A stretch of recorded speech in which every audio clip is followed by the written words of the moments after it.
Yo! Welcome back mga ka-homemate! At nandito na naman tayo ngayon dito sa pag-trading natin dito sa Forex market. At ang iti-trading natin or isi-share ko ngayon sa inyo ay itong gold, XAU USD at susubukan natin mag-trading ngayon. Ulit Ngayon, as usual, ang gagawin natin ay mag-uumpisa tayo from the start. Which is ay wala kayong makikita dito na maliban dito sa indicator. Yun lang muna. Ang ipinakita ko sa inyo, ang gamit ko pala ditong indicator ay 9 at saka moving average exponential EMA. Exponential moving average 9 and then EMA 20. Yan po yung green, yan po yung 20 at yung nasa taas ay 9 ang value po niyan. Every 9 candles and yung green naman every 20 candles. Yan po yung kung paano i-measure ang volume ng MA na ito. Exponential pala. So ngayon, kagaya ng mga comments doon pala, kaya tayo gumawa ng video ngayon. Sabi doon ng mga commenter natin, yung mga follower natin, yung sabi nila ay gumawa daw ako ng video na maliit yung account. Kaya ito na yon in response to your request. At ngayon lang po ulit tayo gumawa ng video ngayon. Meron itong $200. Kaya nakikita nyo, 240. At equity ay 340 dahil pagka nag-sign up ka, lalo na pagka bago ka pa dito sa platform na ito, ay magkakaroon ka ng $100. Kaya nakalagay dito ay 340 at ang 40 na yan yung profit yan. Okay? So, naging 340 siya. Balik tayo sa chart. Ngayon ang gagawin natin ay mag-analyze tayo dito. Nasa H4 tayo, ang kasalukuyang screen na nakikita nyo ngayon ay H4 yan. Punta tayo dito sa H1. Punta muna tayo sa day 1. H1, day 1 pala. So ngayon ang gagawin dito sa day 1 ay makikita nyo na uptrending si market. Obvious naman Kitang-kita naman yung sitwasyon dito. So obvious na uptrending si market sa day 1. Ngayon bumalik tayo dito sa H4. So ang gagawin natin dito,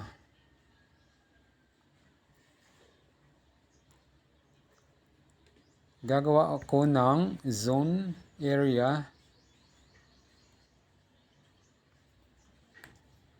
at ito yung magiging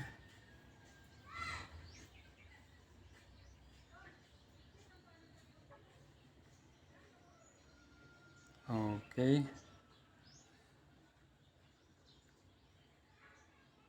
So yan. Dito sa zone na to ay big possibility na dito yan re-retest. So nagkaroon siya dito ng higher high. Ito yung last price na inaabot niya dito sa area na to. Last higher high niya. Ngayon,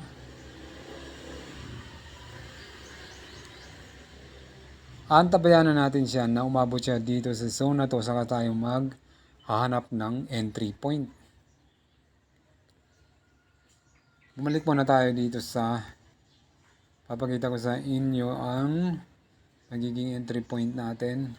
Ipunta natin sa line chart para mas makita natin ang okay. Yan. Ngayon, gamitan natin ang cross arrow So dito sa portion na to, sa dulo ng candle na yan, sa line chart, ay meron tayong nakikitang 29,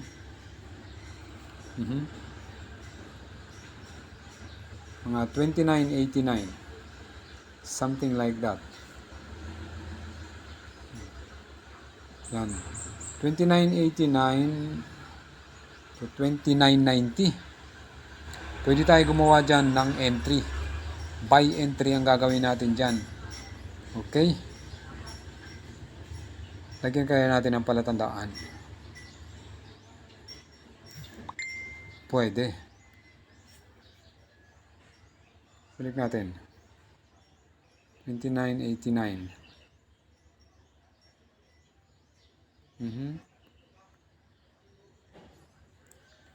Ngayon ibalik natin sa candlesticks.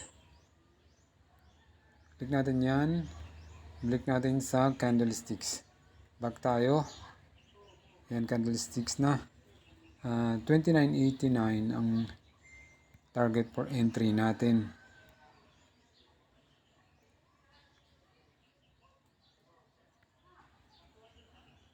Okay. 29.89 something. Uy. Hindi ikaw yung pinagagalaw ko.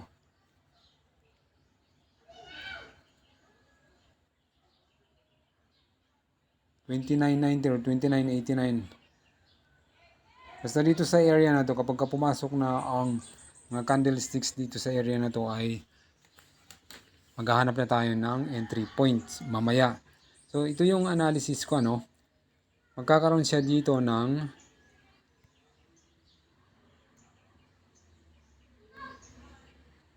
ang gagawin dito ay mula dito sa all-time high na ito, nagkaroon siya ng higher high, pumunta dito sa pangalawa, and nagkaroon na ng lower high, and then lower high ulit.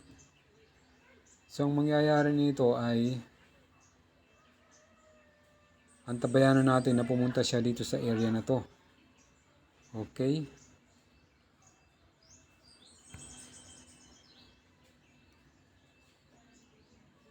Yan, kapag pumunta na siya dyan sa area na yan, retest ang inaano natin dito. So, kapag nag-retest na siya dyan, magbabay tayo kasi big possibility nito ay aangat na ito. Tutudo na yan. So, magiging ganyan ang sitwasyon na yan. Kasi ang buong daloy ng market ngayon, as sa nakita natin kanina dun sa day 1, ay uptrending. So itong ginagawa niya ngayon ay nagre-retest lang yan. Retracement lang yan papunta dito sa zone area na nilagyan natin ng itong malaking puti, horizontal, mga rectangle pala.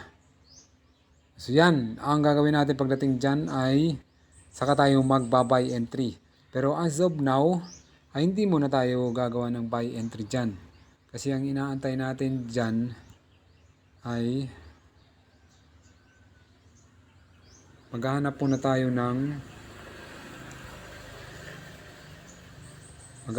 tayo ng confluences bago tayo magbitaw ng entry. Kaya antabayanan natin na pumasok siya dyan sa zone area natin. Saka tayo magbibitaw ng entry to find another confluences and make a buy entry. Okay? So ngayon ang gagawin natin ay post lang muna tayo. Or balik tayo later kasi mamaya ang gagawin natin ay antabayanan nyo mamayang hapon. Ang petsa ngayon ay ang oras as of recording ay 10:58. At ang petsa ngayon ay ano ba petsa ngayon? March 25. Ba't di ba nakikita yung petsa dito sa ano ko? Sa taas. Oras lang. 10:59. So yan ano? Buy entry ang gagawin natin dito mamaya. Base sa analysis natin. Buy entry tayo. Okay? So yan ang magiging big possibility sa magiging movement nitong gold mamaya.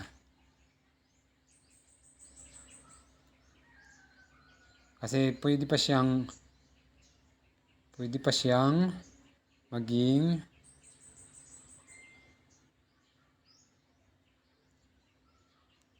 magganito. Pwede pa siyang magganyan. And then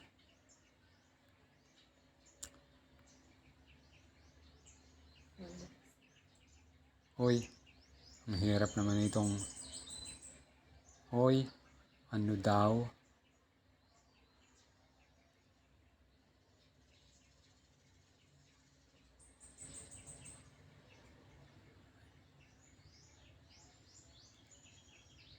Titan pa nga natin, okay.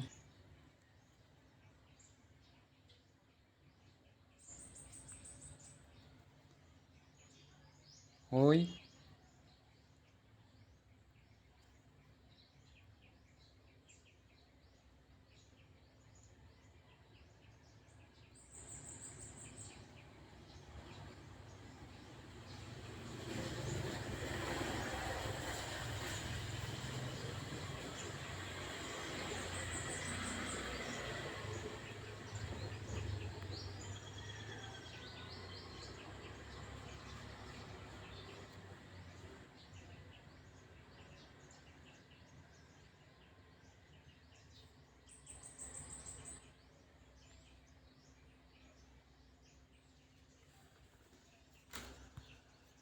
Wala kasi tayong pangguhit, may bayad kasi yan.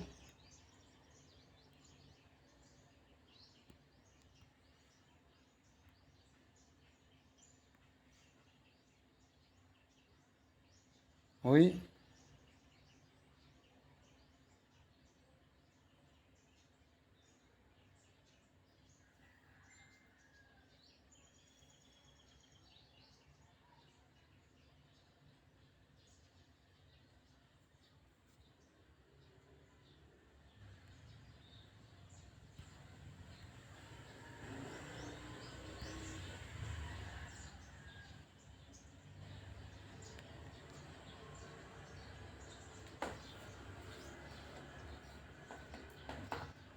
Ano daw? Okay.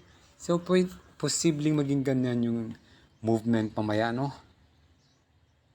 Wala tayong pang drawing pen. Maganda sana yan kung meron tayong pang drawing pen. Kaya lang, may bayad po yan. Okay. Libre lang ito. So, yan yung magiging posibleng movement mamaya, no? Mamaya po yan. Abangan nyo mamayang mag-trading tayo before US session. Live trading natin gagawin ito. Okay? So as of now, ang gagawin natin dito ngayon lamang ay analysis lamang sa gold, at gagawin natin ang live trading mamayang hapon. Pwede alas 3 ng hapon, 4 to 5 pag open ng London session hanggang US session alas 8. Pwede. Okay? So ngayon, hanggang dito lang muna ang analysis natin dito sa gold. Analysis lang muna, wala munang entry, mamayang hapon na at mamayang gabi sa araw na ito, March 25. So ngayon, kung hindi ka pa nakapag-subscribe, ang ganun pang gagawin mo, hindi mag-subscribe ka na at i-click mo ang notification bell, At kung may mga comments ka, tanong mo lang dyan sa comment section natin, okay? So good luck sa lahat, guys, and thank you for watching.